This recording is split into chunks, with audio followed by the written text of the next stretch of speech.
Fala pessoal, mas afinal, como é que funciona a migração de MEI para ME? Muitos microempreendedores individuais têm essa dúvida, né? Em que momento é que eu vou migrar? Como é que funcionam as etapas? Então eu vou te explicar tudo isso nesse vídeo. Se você tem essa dificuldade ou essas dúvidas, fica comigo aqui até o final, eu vou te explicar, tá? Mas se você não me conhece, meu nome é Elvis Barbosa, sou CEO e fundador aqui da Pontuar Contabilidade, uma contabilidade que atende todo o país. E se você é novo aqui e não é inscrito, o primeiro link aqui abaixo, inscreve-se. Então se inscreve no canal, ativa as notificações, que sempre que tiver vídeo novo aqui no canal, você vai ser avisado aí na notificação, tá bom? Vamos lá, gente, direto ao ponto, direto ao conteúdo. O que eu quero trazer para vocês é que, em que momento é que o MEI precisa migrar para ME? Primeiro ponto é faturamento, o estouro do faturamento. O MEI, ele é um porte de empresa, não é um tipo jurídico, não é um regime tributário, é um porte de empresa. Então existe o porte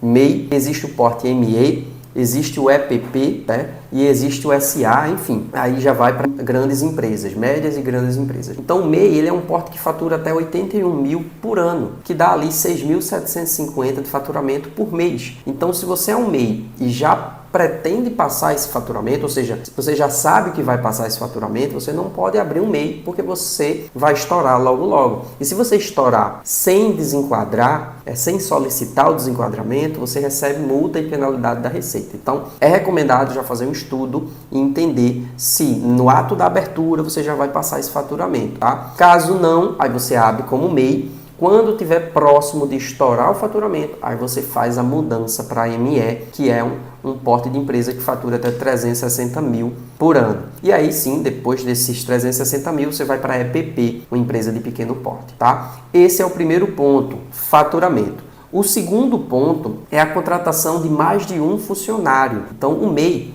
ele é limitado a apenas o registro de um funcionário. Então, se você quer registrar mais de um funcionário para não atuar na informalidade e não correr risco de processos trabalhistas, que é o que muito acontece no nosso país, você precisa migrar para ME e fazer o registro desse segundo funcionário, tá bom? Então, esse é o segundo ponto. Cuidado com isso, que existe muito processo trabalhista aí ativo no nosso país e os microempreendedores individuais podem correr risco e as multas e as penalidades são grandes em relação a isso, tá bom?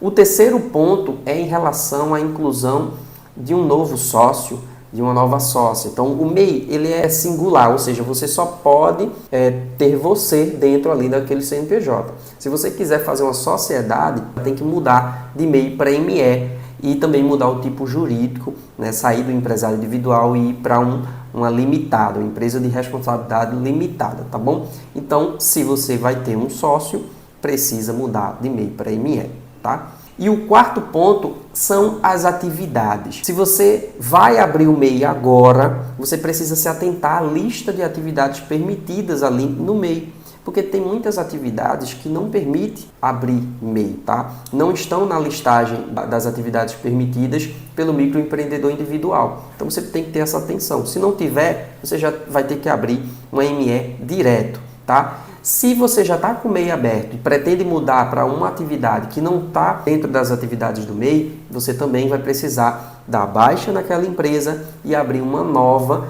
mudando a atividade. Ou fazer uma alteração da entrada no processo na Junta Comercial do teu estado e fazer uma alteração de atividade daquele CNPJ para você permanecer com o mesmo, caso você não queira baixar, fechar a empresa e abrir uma nova, tá bom? Então, gente, esses são os 4 pontos principais da mudança do MEI. E depois que você define que vai mudar, como é que você vai fazer? O primeiro processo é na Junta Comercial do teu estado, tá? Que você precisa abrir o processo lá e fazer o desenquadramento na Receita. É muito importante fazer o desenquadramento com base no que você realmente vai fazer, ou seja, se vai ser com uma contratação de funcionário, se vai ser pelo fato de estourar o faturamento, se vai ser com a inclusão de um novo sócio ou a mudança da atividade. Precisa se atentar a isso. Outro ponto importante que muitos não ficam atentos em relação a isso é que quando você vai mudar em relação ao faturamento,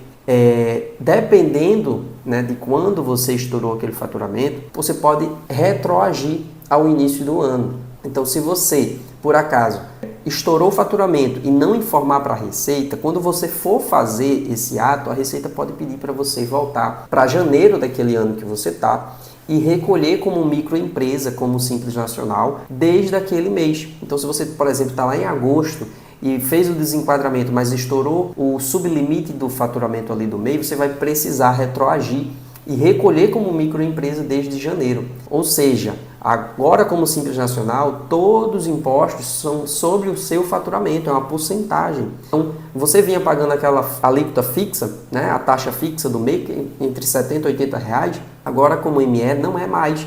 É uma porcentagem em cima do que você faturou na época. Então o imposto ele vai aumentar. Então imagina você pagar lá de janeiro, fevereiro, março, o imposto maior e com juros e multa. Não é interessante, é um prejuízo que você vai ter, que você pode evitar controlando o teu faturamento e fazer o desenquadramento no momento certo, tá, gente? Isso aí, muita atenção em relação a isso, tem muito MEI quebrando a cara com isso, tendo penalidades, muitas vezes até tendo que regularizar e parcelar esse débito e muitas vezes fechando a empresa porque não consegue mais manter os custos fixos, né, que foi programado oriundo desse parcelamento. Então, bastante atenção, tá, gente? Então, depois que fizer o desenquadramento, entra com o processo na Receita e na Junta Comercial, vai ter o pagamento de uma taxa da junta comercial, vai ter o serviço da contabilidade que você contratar. Se você quiser saber os nossos valores e o nosso serviço, primeiro link da descrição aqui você consegue saber esse detalhamento e a gente pode te ajudar, que hoje a gente atende aqui todo o Brasil, a gente faz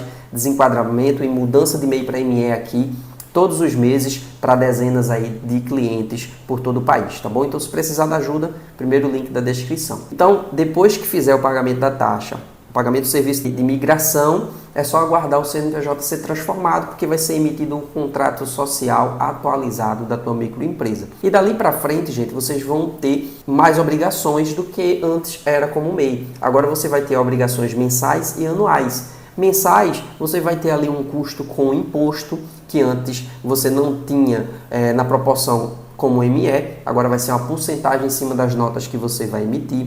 Mensalmente você vai ser obrigado a emitir nota fiscal para todos os teus clientes, independente se é pessoa jurídica ou se é pessoa física, tá? Você vai precisar cumprir obrigações e declarações para o governo mensalmente, por isso também que é importante ter assessoria contábil mensal para você fechar a tua contabilidade, apurar os teus impostos, se tiver funcionário, fazer os recolhimentos trabalhistas e fechamento de folha e transmitir todas essas declarações que são obrigatórias para o governo federal, que se você não enviar gera multa e penalidade, tá? Então muita atenção em relação a isso também. Então mensal seria isso, claro, se você for empresa de comércio, você vai ter que instalar um sistema emissor de nota ali para você emitir 100% das suas notas para pessoa física e pessoa jurídica. E aí a gente vai para o custo anual. O custo anual você vai ter custo com certificado digital, que a cada 12 meses você vai precisar renovar. A inscrição do teu município, dependendo da tua prefeitura, vai ter essa cobrança. Se for zona rural, geralmente não tem, mas se for a maioria dos municípios que não é zona rural, tem a cobrança. Então, inscrição do município e em relação aos alvarás de funcionamento, dependendo da localização que você tem, do estabelecimento que você tem aí na tua empresa, tá bom, gente? Então, você vai seguir essas etapas e praticamente você vai ter essas obrigatoriedades como ME, tá bom, pessoal? Eram essas informações que eu queria trazer para vocês. Claro que tem alguns outros detalhes, mas se a gente for realmente a fundo, o vídeo vai ficar muito longo. Eu queria ser bem objetivo, mas de tudo aqui eu pincelei com detalhes. Mas claro, se você quiser um detalhamento mais específico para a tua localidade, primeiro link aqui da descrição, você fala com a gente e a gente te dá todo esse suporte de forma gratuita, sem compromisso nenhum, tá bom? Eu queria agradecer a todos vocês por ter ficado aqui até agora e caso você tenha gostado desse vídeo, deixa o like aqui e convido a compartilhar esse conteúdo aqui para aquele amigo, para aquela amiga que tem um MEI aberto, tá bom? Agradeço mais uma vez e até os próximos vídeos.